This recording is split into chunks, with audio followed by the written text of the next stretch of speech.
All right, thank you. Good morning. My name is Dr. Kevin Chu, private practice urologist in LA. And again, talking about aquablation and ejaculatory hood sparing PVP. All right, no disclosures. All right, so I'm gonna start off with this great tweet by Dr. Keynes. You guys should follow him if you don't already. Basically kind of painting the reality of what is done in the community and what we're actually seeing on social media. We think everyone's doing hole-ups and aquablation, but actually, a lot more people are doing TURPs and small amount urolifts. So I'm going to kind of go over some of the stuff on aquablation as well as PVP today. So aquablation. Real quick overview. This was approved for use to treat BPH in 2018. Basically utilizes a high-velocity water jet guided by real-time imaging to precisely remove excess prostate tissue while minimizing damage to surrounding structures. The postulated mechanisms to minimize sexual dysfunction is that it's non-thermal and it has precise contouring to spare the very montanum. All right, so this is the mapping. Basically, as you can see there on the left side, you can map the widest, change the angles as you need to the widest part of the prostate, and also adjust for the bladder neck as well as the verumontanum to spare these areas. This is just a quick video, real quickly, just to kind of show you kind of how it works. Basically, again, utilizes the ultrasound technology to be able to see depth of penetration of the water jet. And that's kind of the view from the inside. All right, to kind of keep moving forward. So the AUA guidelines basically state that robotic water jet treatment may be offered as a treatment option to patients with LUTS BPH provided that the prostate volume is 30 to 80 grams. As we kind of see, there's evidence that supports that you can kind of use that in larger glands. So just to kind of go over some of the background, the basis of where all the data that supports its use. It was the Water 1 trial. This was done in 2018 as a double-blind randomized controlled trial of aquablation comparing it to the gold standard of TURPs. Study population was 45 to 80-year-old men with moderate to severe LUTS, IPSS greater than 12, and a Qmax less than 15 milliliters per second. And just about 117 randomized to the aquablation arm, 67 to the TURP arm. And again, this was only in 30 to 80 gram prostates. As you can see, non-inferior in terms of between aqua and TURPs, in terms of the IPSS improvements. Additionally, they did a sub-analysis, and as you can see that in the larger glands, aquablation did a little bit better. That was significant in terms of IPSS improvement. So, sexual medicine. Ejaculation rates in aquablation was 10% versus TURP, which was 36%. In the larger glands, 50 to 80, aquablation was 2% versus TURP, 41%. Again, IEF-15s, MSHQ, ejaculatory disorders, dysfunction, basically showing that aqua was stable while TURPs had a mild decrease. 2019, the Water 2 trials basically was a single arm, not randomized, and they basically took a look at the data for 80 to 150 gram prostates. Again, similar inclusion criteria besides the size of the prostate. As you can see, there was an IPSS improvement of almost close to 18 points. The study states that 81% of patients had antegrated ejaculation preservation.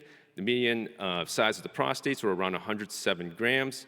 And the operative time, importantly, was about 37 minutes with a resection time about 8 minutes afterwards. Again, the domains, MSHQ, the questionnaires, and the shim showed just some mild, rather stable overall. So that was data from the beginning following up at 6 months. Importantly, what's the recent data show?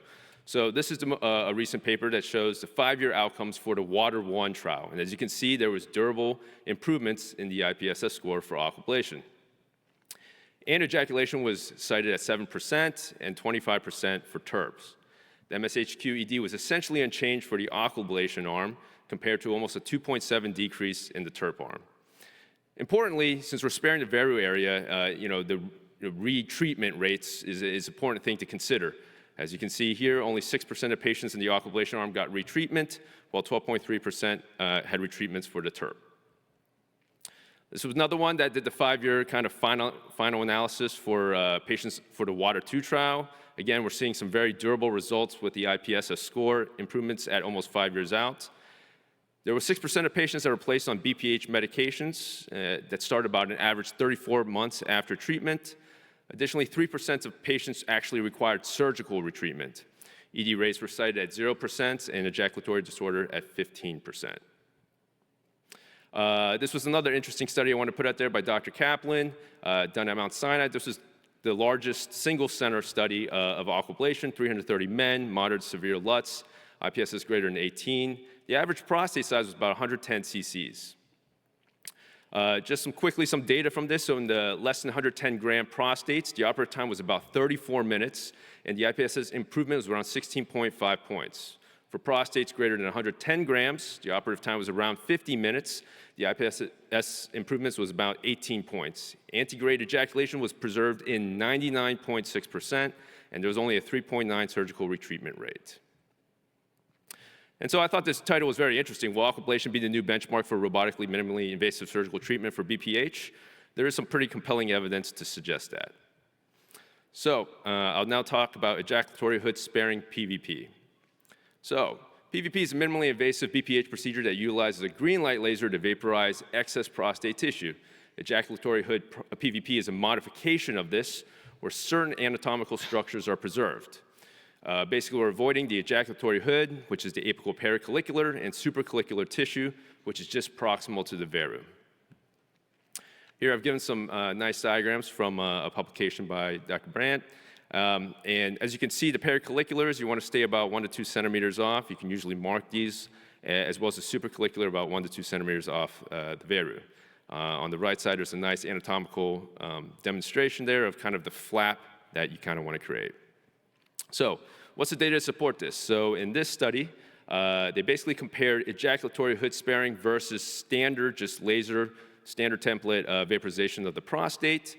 Basically, the study population was patients that failed medical therapy and had an IPSS score greater than 15. There was 49 study participants, and this was in prostate size between 30 to 80 grams. Operative time was about 40 minutes for ejaculatory hood sparing and about 45 minutes for the standard. Mean laser energy that was used about 248 for the ejaculatory hood sparing and 313 for the standard. So as you can see here at the top, basically pretty comparable rates when it comes to improvements in LUTs. Qmax was rather similar in terms of improvements, as well as PVR and IPSS score. If you take a look at the graphs on the bottom, what you do see here, though, is that there's not as much change in MSHQ, ejaculatory domain, versus just a standard PVP template. Similarly, with the IEF score 15, there's not much change with the ejaculatory hood versus the standard template. So ejaculation was preserved in 17 to 20 patients, 85%, in the ejaculatory hood sparing group versus 31.6% in the standard green light group. Something that was important to remember or to consider, because we are sparing more of that apical tissue, big concern is retreatment rates. Here you can see 8.3% needed repeat surgery in the ejaculatory hood sparing, while 4.3% in the standard. Just one more study to kind of go over, just another case series, study population, 25 study participants, median prostate size of about 50 grams. And again, what they showed here, this was a comparison actually, they were looking at both button vaporization as well as there was about 12 patients that underwent green light ejaculatory hood sparing, and the integrated ejaculation was preserved in 80% of patients. So just some final thoughts. Aquablation and ejaculatory hood PVP offer patients options for BPH surgical intervention that decreases chances for ejaculatory dysfunction and minimizes erectile changes. Additionally, we're seeing more data for larger prostates, that's pretty helpful for our patients. Aquablation also has the potential to allow for surgeon-to-surgeon reproducibility, which I think is something important to consider to make it more standardized. And thank you, yes.